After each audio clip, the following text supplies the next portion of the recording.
Hey guys, I'm back. This is the third installment in the video series of Scientific Principles of Strength Training for the Layperson. And in this video, I would like to start on a new segment where I start talking about the specific and particular athletic qualities that we seek to improve through training. And I'm going to start with the most important, or one of the most important, and that is explosiveness, or the ability to generate a large amount of force very quickly. It is the most important athletic quality for most of the big, mainstream sports: football, baseball, basketball. And unfortunately, it is the least responsive to training interventions, meaning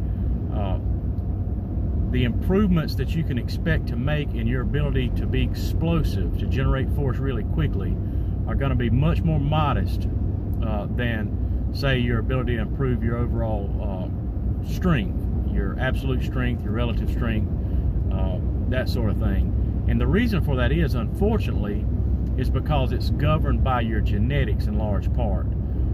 The type of central nervous system that you inherited from your mother and father. And the easiest way to test an athlete's ability for explosiveness is the standing vertical leap as measured on a vertec. And that's the reason that it's utilized in the combines of most professional sporting organizations, because it's really a genetic test in disguise. These people want to know what type of genetics the athletes are that they are interested in hiring, and that's why they use the vertical leap as part of the test, because it's difficult to train and it displays a specific particular genetic quality that an athlete possesses. Now, that's not to say that it can't be improved, but even under the most optimal, well-designed, well-thought-out training modality, you may expect a 10 to 15% increase in someone's vertical leaping ability. And when I talk about vertical leaping, I'm talking about the standing still, jumping up, and slapping the veins on a vertec versus the height you can reach with your arm fully extended, standing flat-footed on the ground. The ability to get a running start, or a step and then leap, involves some other tissues and involves other systems in the body other than purely your genetic ability to generate force quickly.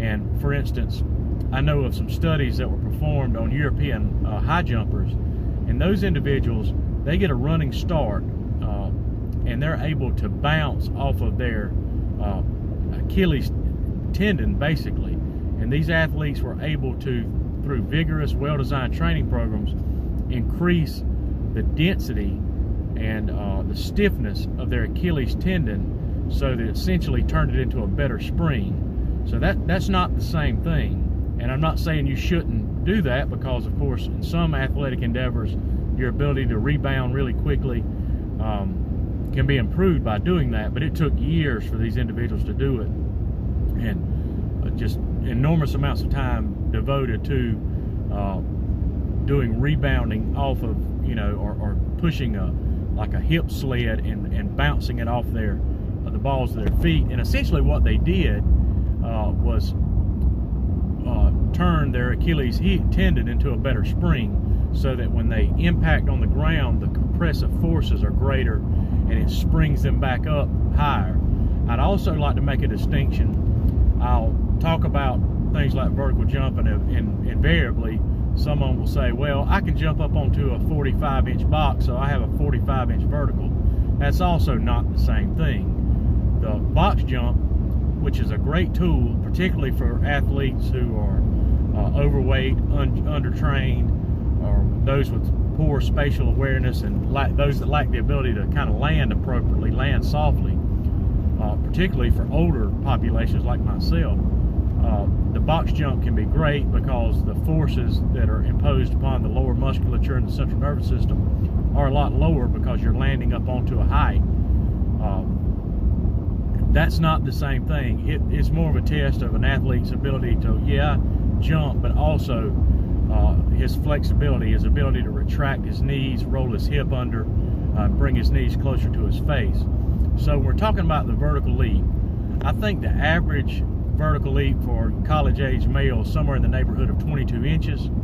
So with an optimal training program, you may be able to take that individual from a 22-inch vertical to a 24-inch vertical, perhaps even a 26-inch vertical. However, what you're not going to do is take that individual from a 22-inch vertical to a 32-inch vertical. As Mark Ripito is fond of saying, the only place that happens is on the internet. And the guys that market training programs that promise these types of results, they're snake oil salesman guys. They're there to take your money. Don't believe it. It doesn't work.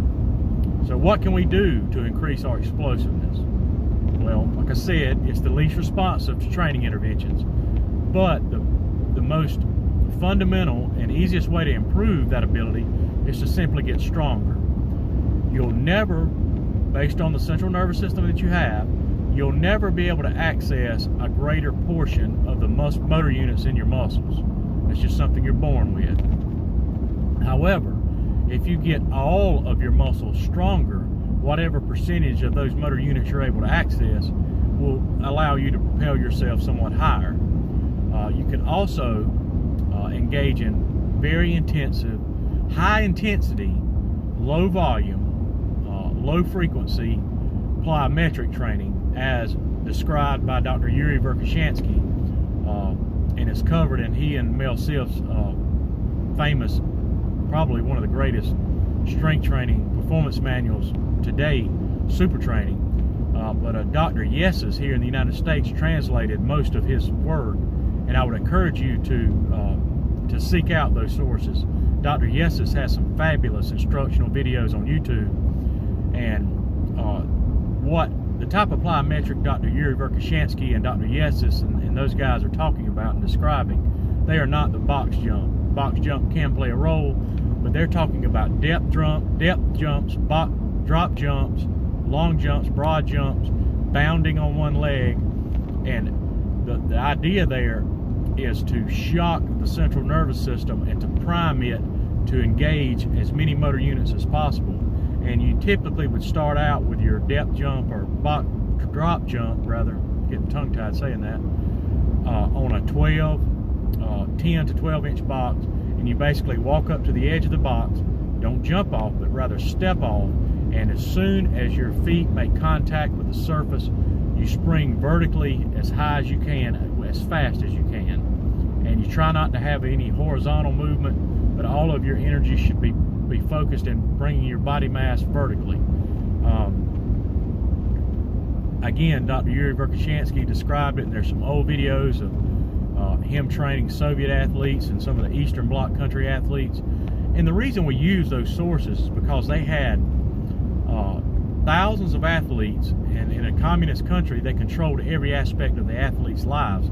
Athletes were essentially professional athletes. All they did was train for world championships and Olympics. And they controlled their diet, their rest, their sleep, their training. And unlike here in the United States, they didn't have to worry about things like their athlete going out on a Friday night and getting sloshed and, you know, staying up too late playing video games. They simply did not allow that. So I think their research is to a greater degree more reliable than others. And yes, it is older, and yes, performance-enhancing drugs played a part, but still, the research has been proven time and time again to be very reliable. So I would encourage you to check those out. And again, you're never going to be able to improve more than 10 to 15%, but you should be able to improve those qualities slightly, and it's something you should focus on and you should train. Now, my pet peeve when I see regular coaches and strength and conditioning coaches out in the high school level and even in Division I level, those are some of the worst strength and conditioning coaches around, because their results are masked by superior athletic genetic freaks, basically.